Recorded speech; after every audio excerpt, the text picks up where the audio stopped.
Hello everyone. So bye the end of this section आप लोग एक छोटा सा गेम बनाओगे, ठीक है।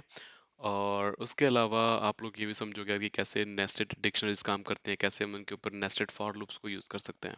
Okay, so basically by the end of this as I said की सेक्शन आप एक छोटी सी गेम बनाओगे। So that game will be Python code dot py. If I enter this, तो आपको total you know number guess कर, आपको टोटल नंबर ऑफ प्लेयर्स बताना है कितने हैं। तो लेट्स से कि मैंने कहा 3, तो वो पूछेगा कि सबसे पहले आप अपना नाम बताओ। सो आई से Indrajit.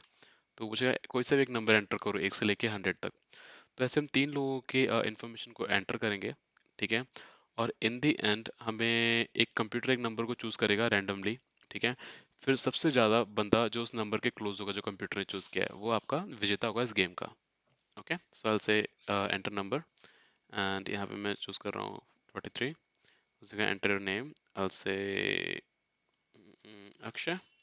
Asiga 23, and then I'll set enter your name. I'll say Pooja. Enter this 45. ठीक है। तो इन द एंड सबसे ज़्यादा क्लोज था जो कंप्यूटर ने नंबर चूज किया, it was Pooja. So she won the match.